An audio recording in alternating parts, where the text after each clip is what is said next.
오늘 이렇게 평소에 악망하던 학계의 여러 원로 선생님들을 모시고 제가 발제를 할 수 있는 기회가 마련이 돼서 매우 기쁘게 생각을 합니다. 그래서 굉장히 중요한 주제를 발제하게 됐는데요. 나름 고심을 하고 연구를 했습니다만 혹시 부족한 부분이 있더라도 또 차후에 토론을 통해서 여러 조언을 주시고 같이 생각을 나눌 수 있으면 좋겠습니다. 일단 자료집에 맞춰서 발제를 드리도록 하겠습니다. 앞에 두 분 발제자께서 좋은 말씀을 많이 해주셨고요. 그 중복되는 내용들이 좀 있습니다. 초반에 있는 중복되는 내용은 앞에 발제해 주신 내용으로 대체를 하고 생략을 하도록 하겠습니다. 그래서 법제 현황이라든가 현행 법제의 한계 이 부분들은 넘어가도록 하겠고요. 그렇다면 지금 현재 이러한 법제의 문제와 한계들을 우리가 논의하는 이유는 결국은 법제를 정비를 하자라는 것이 그 목적이 되겠습니다. 그래서 법제를 정비를 해야 되는데 왜 법제를 정비를 해야 되느냐? 인문사회 분야의 지원과 진흥을 위해서는 보다 특단의 어떤 사회적이고 제도적인 체계가 마련되어야 될 필요가 있다라는 것인데요. 저는 이제 그 중에서도 특히 정책 수립을 하고 그 수립된 정책을 집행할 수 있는 기구를 설치해야 된다. 특화된 기구가 필요하다라는 이 주제에 맞춰서 발제를 드리도록 하겠습니다. 제가 이제 앞으로 말씀드릴 내용은 인문사회 분야를 총괄하는 국가자문위원회가 설치되고 운영되어야 한다는 것이 주된 핵심이 되겠고요. 이 기구는 인문사회 분야에 대한 총괄적인 정책을 수립하고 또 연구 평가를 할 수 있는 기구를 설치할 수 있는 어떤 전제로서 운영이 될 것이라고 생각을 합니다. 앞에 뭐 관리 체계라든가 이런 부분들은 또 중복되는 내용이니까 그 자료로 대체를 하도록 하겠습니다. 바로 본론으로 들어가가지고요. 저 이제 이런 문제의식을 바탕으로, 저는 지금부터 가칭 국가인문사회자문위원회를 설치하자라는 내용으로, 발표를 드리도록 하겠습니다. 먼저 국가인문사회자문위원회의 구체적인 내용을 들어가기 전에 자문위원회에 대해서 간략하게 좀 환기를 좀 하고 가겠습니다. 보통 이제 행정기관 내에 각종 자문위원회들이 설치됩니다. 이 자문위원회는 뭐 잘 아시다시피 어떤 특정한 문제에 대해서 자문위원 안에서 견해를 조정을 하고 각종 사안에 대한 어떤 실질적인 어떤 내용과 방향 이런 부분들을 집단적인 토론을 통해서 자문을 통해서 좋은 방향을 만들어내기 위해서 이제 구성이 됩니다. 원래 이게 행정기관이 사실은 이 역할을 해야 됨에도 불구하고, 그러나 이제 이 행정기관 안에 이런 자문위원회들을 계속 두게 되는데요. 사실 지금 현대사회가 굉장히 복잡다단해지는 이런 환경 속에서 정치적이고 경제적이고 뭐 각종 사회 문화적인 그런 내용들이 정책 하나를 짤 때마다 굉장히 세부적으로 관계를 맺고 있고, 그거 하나하나에다가 다 대응을 해야만이 올바른 정책이 수립이 되고 정책을 집행을 할 수가 있습니다. 그런데 이렇게 복잡다단해진 어떤 이 사회 현상에 각 행정기관이 자체적으로 대응을 하기에는 사실상 이제 여러 가지 전문성이라든가 이런 부분들의 한계가 드러나기 때문에 국가는 행정국가화되는 과정 속에서 행정기관의 어떤 자체적인 역량이라든가 이런 부분들이 모자라는 부분이 있을 때 이것을 보완하기 위해서 이 자문위원회가 굉장히 큰 역할을 해주게 됩니다.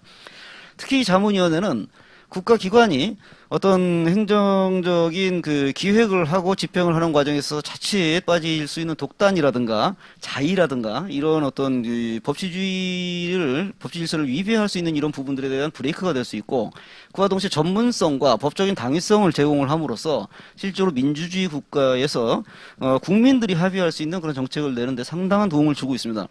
그렇기 때문에 지금은 행정기관이 자체적으로 직속의 자문위원회를 설치를 하고요.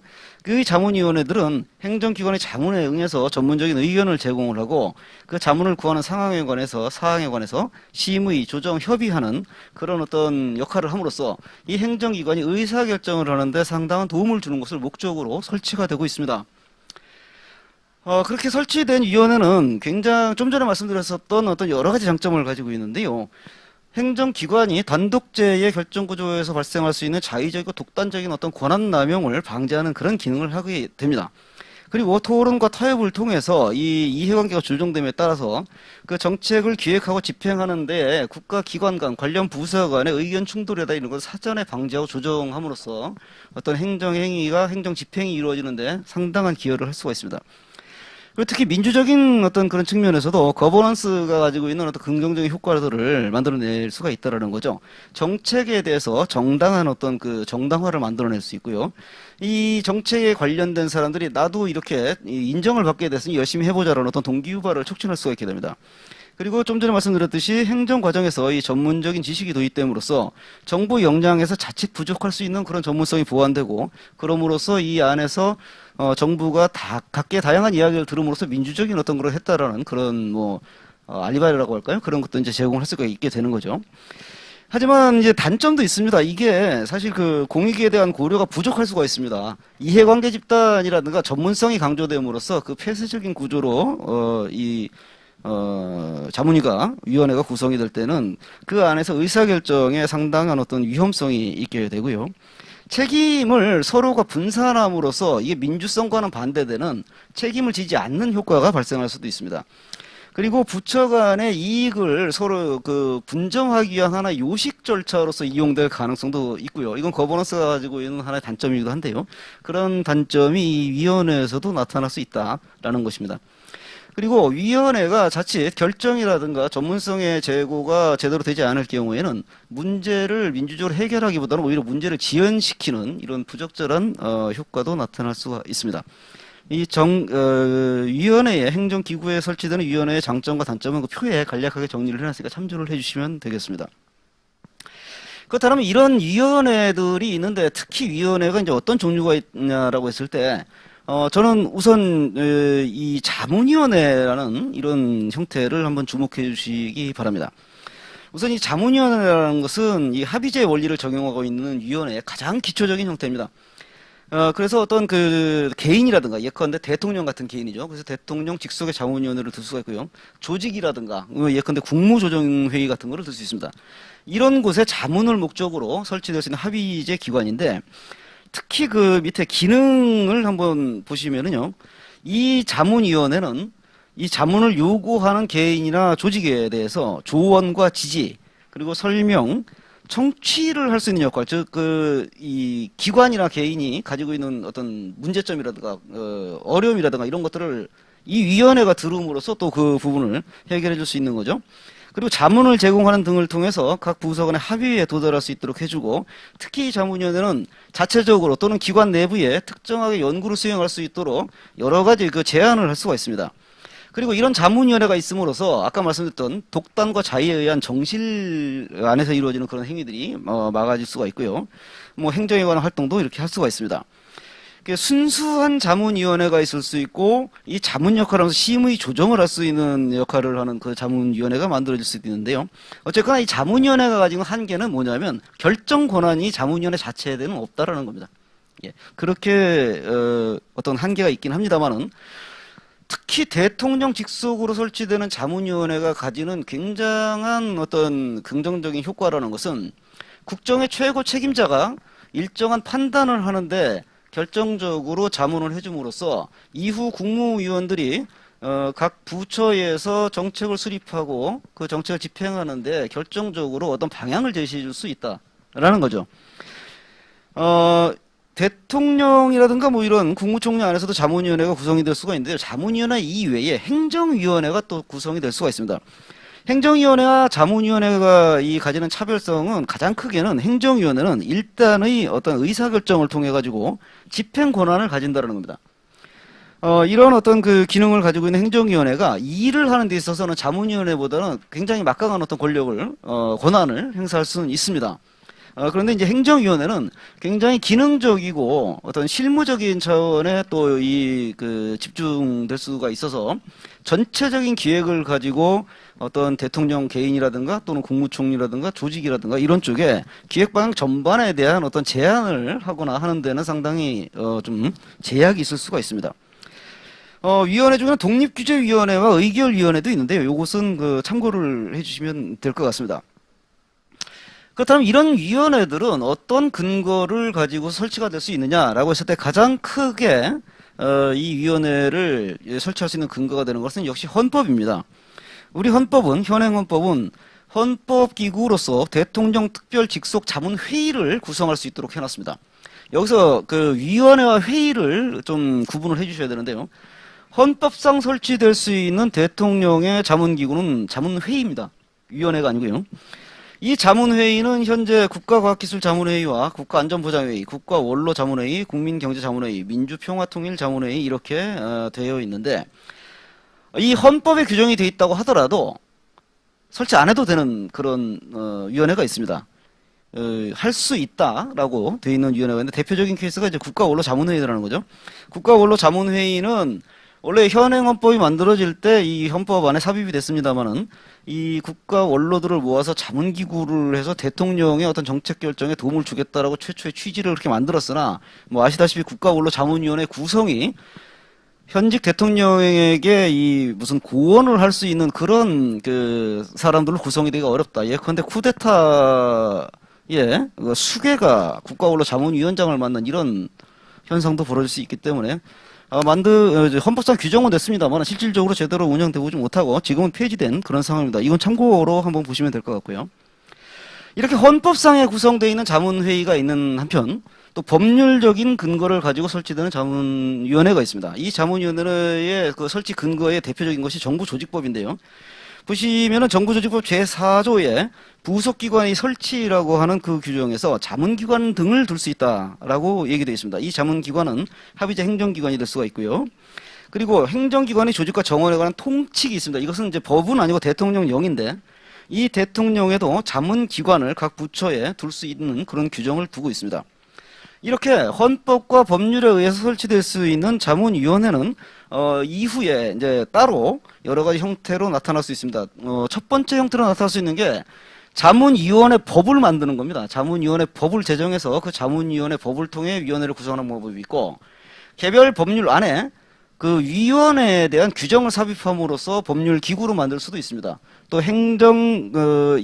대통령령이라든가 행정기관의 영으로 통해서 시행령을 통해서 설치하는 방식이 있는데 요것은 이제 따로 뒤에 자문위원회 설치할 때 다시 한번 말씀을 드리도록 하겠습니다. 자, 그렇다면 이제 인문사회 분야의 자문위원회에 대한 그 부분에 대해서 본격적으로 말씀을 드리도록 하겠습니다. 우선 이 가칭 국가인문사회 자문이라고 이제 칭했는데요. 이름을 그렇게 했는데요. 왜 이게 필요한가라고 했을 때 일단 앞에 그 두 분 발제를 들으셔서 잘 아시겠습니다만은 현재의 국가 제도적으로 인문사회 분야 후속 세대 연구자라든가 그 인문사회 분야의 지원, 진흥 이런 내용을 규정하고 있는 사회적인 기반 구조가 지금 부재한 상황입니다. 즉 제도가 제대로 정비가 안 돼 있다라는 거죠. 그런데 인문사회 분야의 중요성이 어떻게 해서든지 정치, 경제적, 사회적으로 부각될 수 있는 계기가 있어야만이 이런 제도 정비의 필요성이 사회적으로 반향을 불러올 수 있다라는 것이고 그러한 역할을 줄 수 있는 기구가 필요하다는 겁니다. 그 기구가 바로 가칭 국가인문사회 자문위원회가 될 수 있을 것이다라는 것이 이 제안의 발제의 주된 핵심입니다. 그래서 이 자문위원회가 실제로 인문사회 분야의 자문을 독립적으로 할 수 있는 자문위원회가 현재 대통령 직속으로 설치가 됐었던 것은 없고요. 다만 이제 그 박근혜 정부 당시에 대통령 직속 문화융성위원회가 있었습니다. 문화융성위원회가 있었는데 이 위원회가 문재인 정부가 수립되면서 해체됐습니다. 그 문화융성위원회 설치 및 운영에 관한 규정이 있었는데 대통령이 있었는데 이것을 폐지를 해버린 거죠. 그래서 사실상 이 대통령 직속 문화융성위원회조차 원래 유명무실한 조직이긴 했으나 그나마라도 인문학에 대한 이야기를 할 수 있었던 통로 자체가 아예 이제 없어진 그런 상황입니다. 그래서 정부 차원에서 인문사회 분야의 진흥을 위한 중장기 비전과 계획을 수립하도록 추동하는 상부 기관은 현재 부재하다라는 것이고요. 그래서 이제 인문사회 분야의 어떤 진흥, 지원을 위해서는 시급하게 저는 정부 수반이 즉 대통령이 직접 검토 관리하고 주무부처와 관계부처가 긴밀하게 논의하고 협조할 수 있는 구조를 만들 필요가 있다라고 생각을 합니다. 특히 인문사회 분야의 연구자의 어떤 중장기적인 육성 그리고 인문사회 분야 연구 성과의 효과적인 대중적 확산 이런 어떤 방안들, 정책들 이런 것들을 정부 기관들이 그 인식을 제고할 수 있도록 추동하는 그런 어떤 기구가 필요할 것이다라는 것이고요. 그래서 제안을 하는 거죠. 가칭 국가인문사회 자문위원회를 설치하면 좋겠다라는 것입니다. 이 기구가 설치됨으로써 저는 이제 이 기구를 대통령 직속 자문위원회로 설치할 것을 이제 그 제안을 하는 것이고요. 이렇게 되면은 정부 수반인 대통령에게 관련 사안의 직보를 할 수 있게 됩니다. 그럼으로써 국정 최고 책임자가 관련 사안, 즉 인문사회 분야에 대한 이해를 훨씬 빨리 제공할 수 있는 효과가 있다는 것이고, 주무부처가 참여한 국무회의를 대통령이 주관을 하게 됩니다. 이 국무회의에서 대통령이 자문기구로부터 들었던 여러 가지 사안에 대해서 직접적으로 관계 부처의 장관들에게 이야기를 함으로써 효과적인 정책의 기획과 수립과 집행이 가능할 수 있다라고 보는 것이고요. 특히 위원회 활동을 통해서 고양된 어떤 전문성이라든가 이런 것들이 정책에 반영됨으로써 효과적인 인문사회 분야의 정책이 나올 수 있을 것이라고 생각합니다. 그리고 특히 이 자문위원회가 할 수 있는 가장 큰 역할이 뭐냐면, 결국은 이러한 앞서 말씀드렸던 효과들을 통해서 향후에 인문사회 분야에 관련된 제도 정비를 하고 그 제도를 통한 어떤 실무를 하는데 상당한 조력과 효력을 발휘할 수 있는 그런 역할을 할 수 있다라는 것이죠. 그래서 이제 과거의 인문사회 관련 위원회 사례인데, 요건 좀 전에 말씀드렸었던 문화융성위원회 얘기이기 때문에 특히 따로 자세히 설명을 드리진 않아도 될 것 같습니다. 다만 이제 45페이지, 자료집 45페이지 쪽인데요. 일단은 이 문화융성위원회가 만들어지고, 그럼으로써 이제 이 일련의 어떤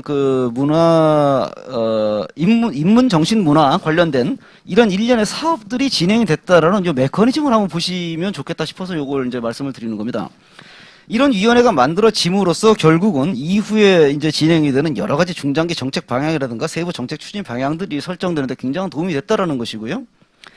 그럼으로써 교육부, 문체부, 아까 이제 발제 때도 나왔습니다만은 이 인문정신문화에 관한 특별법안에는 교육부하고 문체부가 공동으로 주관을 하게 돼 있는데, 어쨌든 이 두 부처가 바로 이 자문위원회의 어떤 역할을 통해서 지금 표에 나와 있는 여러 가지 이런 정책들을 만들어내고 역할들을 했다라는 것이죠.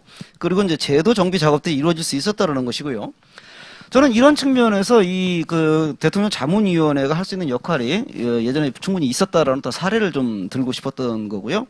다만 이제 아시다시피 기존에 있었던 문화융성위원회 등의 위원회가 정권 차원에서 전 정권이죠. 정밀한 어떤 학문적 발전 방향이라든가 이런 부분들이 부재하다 보니까 이제 후속 과정 없이 지금 이제 폐지가 돼버리는 그런 현상이 돼버렸고, 사실상 법률이 추상적인 정신문화에 치중하고 있다 보니까 인문학 쪽에 뭐가 있었느냐라고 하면 사실 크게 드러나는 건 없는 걸로 지금 확인이 됩니다. 법률이 만들어진 이후에는 오히려 이제 자문위원회가 정체돼 버리는 그런 현상이 벌어요. 사실 이것은 여담입니다만은 지금 현재 과학기술자문회의 역시도 실질적으로 그럼 대통령한테 뭘 하고 있느냐라고 했을 때는 지금은 그렇게 크게 하고 있는 것 같지 않다, 이런 얘기가 나옵니다. 근데 지금 그렇게 할 수 있는 건 이미 다 했기 때문이다라는 거죠. 예, 그런 부분들을 좀 유념해서 봐야 되지 않겠나 싶은 겁니다. 예, 요 부분은 여기까지 말씀을 드리도록 하겠습니다. 그래서 이제 본격적으로 가칭 국가인문사회자문위원회를 이제 어떻게 할 것이냐라고 했을 때, 일단 법으로 만들 수 있느냐, 뭘로 만들 수 있느냐라는 부분을 좀 검토를 해봐야 될 것 같습니다. 법으로 만들 때와 시행령으로 만드는 이 방법이 있는데요. 여기서 이제 헌법으로 어떻게 할 수 있느냐, 즉 아까 말씀드렸던 헌법상의 자문회의를 할 수는 없는가라는 것은 말씀 안 드려도 잘 아시겠습니다만은, 그것은 헌법에 근거가 있어야 됩니다. 근데 인문사회 분야의 어떤 자문회의를 만들 수 있는 어떤 헌법상 근거가 없기 때문에 헌법 기구를 만드는 것은 지금으로선 불가능하다, 이렇게 말씀드릴 수 있을 것 같고요. 그렇다면 이제 법률로 만들 수 있느냐, 시행령으로 만들 수 있느냐라는 건데, 여기 이제 법률로 만들었을 때의 장점과 단점, 그리고 시행령으로 만들었을 때의 장점과 단점을 표로 이렇게 정리를 해놨습니다. 주로 이제 그 부분을 좀 참고를 해주시면 될 것 같고요. 다만 이제 말씀드리자면은, 법률로 만들면은 굉장히 구속력이 강하기 때문에 이 위원회가 상당히 이제 좀 힘있게 일을 할 수 있다라는 것이죠. 정부에 대한 통제력도 확보되고, 입법부에 대한 감시와 지원 이런 것도 이제 제고할 수가 있는데, 입법을 하게 되면 시간이 많이 걸린다는 단점이 있습니다. 가장 큰 거고요. 시행령으로 만들 때는 이게 굉장히 빨리 만들 수 있다는 겁니다. 대통령령으로 만들게 되면은 굉장히 빨리 만들 수 있고, 그러면서 신속하고 유연하게 또 대응을 할 수 있습니다. 시행령은 국회를 통과하지 않아도 계속 바꿀 수가 있기 때문에. 근데 단점은 말씀드렸다시피 법률은 강력한 어떤 구속력이 있는데 시행령은 또 그렇진 않다라는 것이고요. 시행령이라는 것 자체가 정부의 의지에 의해 가지고 변경이 가능하기 때문에 정부의 자의적 개입 여지가 법률로 만들었을 때보다 굉장히 높습니다. 이런 한계가 있다라는 걸 좀 말씀을 드립니다. 그리고 현존 대통령 직속 자문위원회 중에 7개는 법률에 의해서 설치되어 있고 4개는 대통령령에 의해서 설치되어 있다라는 걸 참고로 말씀드립니다. 그리고 두 번째로 문제가 되는 것은 주무부처를 어떻게 할 것이냐라는 것입니다. 지금 인문학 및 인문정신문화의 진흥에 관한 법률은 주무부처가 교육부와 문화체육관광부로 이원화되어 있는 그런 상황이고요. 아까 그 발제에서도 나왔습니다만은 법률상으로 봤을 때 이 실질적으로 인문사회 분야를 특정하여 만들어진 법도 지금 제대로 없을 뿐만 아니라 그러다 보니까 인문사회 분야의 주무부처가 누구냐라고 했을 때는 당연히 교육부처럼 생각이 되지만 실질적으로 교육부가 어떻게 할 수 있는 방법이 별로 없습니다. 그래서 이런 부분에 있어서 주무부처가 어디로 되어야 될 것이냐라는 것과 그 주무부처가 어떻게 효과적으로 집행력을 가질 수 있도록 법률로 만들 것이냐라는 부분이 계속해서 논의가 되어야 될 것 같습니다. 다음으로 이제 관할 범위의 문제인데요. 이게 좀 현재 정청래 의원실에서 나와 있는 법률하고 또 이렇게 여러 가지 겹쳐 있는 문제가 좀 있습니다. 뭐냐면은 지금 말씀드렸던 가칭 국가인문사회 자문위원회의 어떤 설치를 어떻게 할 것이냐라고 했을 때 이제 근거 법률이 필요한데 시행령으로 만들더라도 법률이 필요한데요. 이 근거 법률이 좀 제1발제에서 나왔었던 것처럼 이 기초학술까지 포함하는 그런 법률을 만들어서 할 것이냐 아니면 인문사회 분야를 특화한 법률을 만들어서 할 것이냐 요 부분에 좀 문제가 있습니다. 이 부분은 현행 학술진흥법하고도 좀 문제가 있을 수 있고요. 그래서 이 부분은 앞으로 좀 논의가 좀 필요한데, 이 법률을 어떻게 할 것이냐에 대해서는 일발제에서 얘기가 나왔기 때문에 추후에 이제 토론에서 또 얘기가 될 수 있으면 또 참고로 더 말씀을 드리도록 하겠습니다. 또 하나의 문제는 현재 존재하고 있는 위원회 중에 중복 기능을 가지는 위원회가 있기 때문에 향후에 이 자문위원회를 만들었을 때 현재에 존재하고 있는 위원회의 위상과 어떻게 이 조절을 할 것이냐라는 문제가 있습니다. 예를 들어서 지금 국가교육위원회가 있는데요. 48페이지를 보시면은 국가교육위원회 현황표를 지금 올려놨습니다. 여기 보시면은 지금 국가교육위원회가 소속의 대통령령으로 되어 있습니다. 주관은 교육부가 되어 있고 자문위원회 성격을 가지고 있는데요. 다른 거는 뭐 그냥 보시면 되겠습니다만 거기 설치 목적 및 기능에 보시면은 교육혁신, 학술진흥, 인적자원 개발 및 인재양성 관련 주요 정책 등에 관한 사항 심의 및 조정이라는 내용이 들어가 있습니다. 이게 실질적으로 지금 제안을 드리고 있는 이 국가자문위원회, 인문사회 자문위원회가 해야 될 이 기능과 상당히 중복이 됩니다. 그래서 지금 현존하고 있는 이런 위원회가 향후에 어떻게 될 것인가 이 부분에 대한 이제 판단도 좀 필요하다는 것입니다. 그리고 이제 남은 게 뭐냐면 현재 이 부분과 관련돼 가지고 정청래 의원이 아까 발제에서 나왔습니다만은 기초학술 기본법안을 지금 발의해 놓은 상황입니다. 이 기초학술 기본법안의 특징을 잠깐만 보면은 제3조에 보면은 기초학술이란 기초학문의 연구와 교육 및 이를 밑바탕으로 수행되는 재반 활동을 말한다고 해서 기초학술을 포함시키고 있고 기초학문이란 인간과 사회, 문화, 자연에 관한 학문을 말한다. 기초는 다음 각호에 이런 내용을 말한다. 이런 식으로 해서 기초에 대한 부분을 포괄하는 내용이 들어가 있습니다. 인문사회가 특화되어 있는 건 아닙니다만 이 안에 다 이제 포함이 되어 있다는 것이죠. 이렇게 범위를 넓히다 보니까 이제 이 안에서 이야기되는 기구가 국가기초학술심의회라는 기구가 설치되도록 이렇게 제11조에 규정을 하고 있습니다. 근데 이 국가기초학술심의회의 이 특징은 뭐냐면 국무총리 소속입니다. 국무총리 소속인데요. 이건 별첨 자료를 제가 뒤에 대통령 소속 위원회와 국무총리 소속 위원회를 별첨을 좀 해놨습니다. 요걸 한번 보시면 아시겠지만은 국무총리 소속으로 설치되는 위원회는 거의 행정위원회의 성격을 가집니다.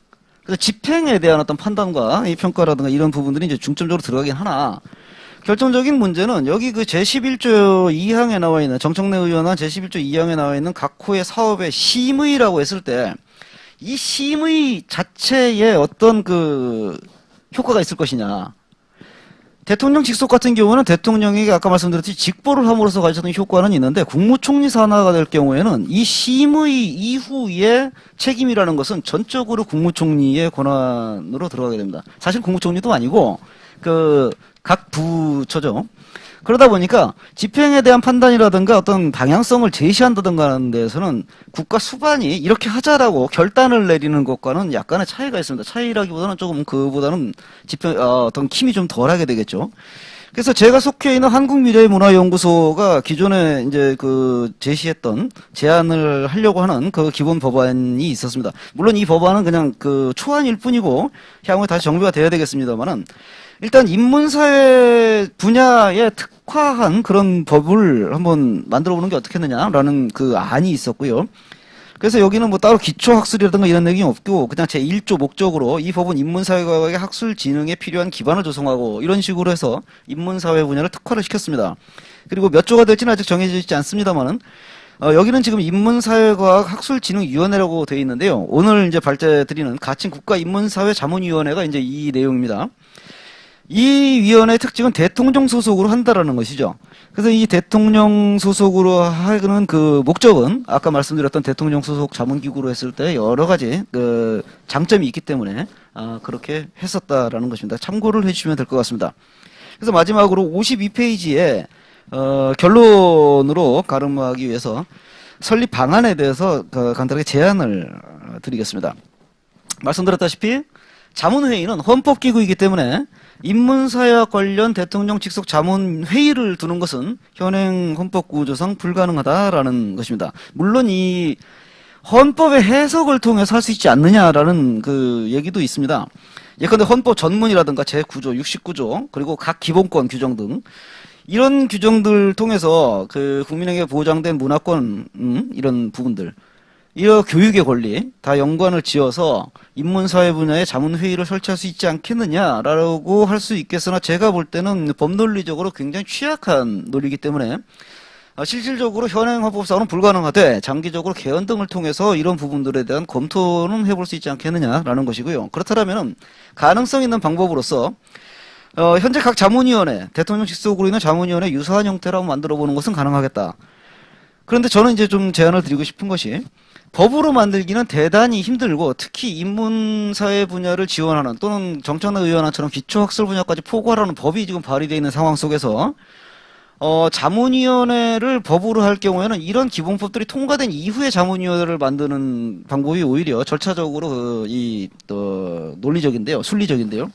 그렇게 되다 보면은 오히려 자문위가 할 수 있는 역할이 좀 제한이 된다라는 판단이 좀 있습니다. 그래서 저는 시행령으로 빠른 시일 안에 이 자문위원회를 먼저 설치를 하고 설치된 이 자문위원회가 기본법을 만든다거나 뭐 기타 정책을 수립한다거나 하는 것에 계속적으로 정부 수반에게 자문을 해 줌으로써 정부 수반이 그럼 빨리 법을 만들자라고 판단을 할 수 있게 조건을 만드는 것이 더 좋지 않겠느냐라는 것입니다. 그래서 자문위에서 기본법 등의 필요성을 국정 책임자에게 계속해서 상신을 하고 그러면서 이렇게 하면 좋겠다 저렇게 하면 좋겠다라는 것을 계속 알려주는 거죠. 그리고 이런 것들이 이제 국회에 좀 어떤 압력으로 할 수도 있겠고요. 그렇게 되면은 기본법이 제정되면은 그 기본법 안에 자문위를 넣거나 아니면은 기본법이 제정된 이후에 자문위법을 따로 만들거나 하면서 이 자문위를 법기구로 승격시킬 수 있을 거라고 생각을 합니다. 이러한 단계적 진행을 통해서 단기적으로는 시행정상의 기구로서 즉각적이고 효과적으로 이 사업을 기획하고 집행하는 어떤 기동성을 발휘할 수 있고요. 중기적으로는 법률기구가 됨으로써 안정적이고 지속적인 활동을 전개할 수 있을 것이라고 생각합니다. 저는 그래서 이런 제안을 드리고 마지막으로 그 뒤쪽에 보시면은 56페이지에 별첨 2가 있습니다. 이 별첨 2는 뭐 다들 아시겠습니다만은 국가과학기술자문회의의 현황입니다. 제가 이 국가기술자문회의 현황에 대해서 뭐 따로 자세하게 설명을 드리진 않겠습니다. 시간도 이제 제가 뭐 너무 많이 쓴 것 같고요. 그래서 별도 설명을 드리진 않겠습니다만 제가 이 첨부 자료로 이걸 한 건 이유는 현재 국가과학기술자문회의의 구조가 어떤지를 한번 살펴보십사 하는 취지에서였습니다. 그래서 이 구조를 한번 보시면은요.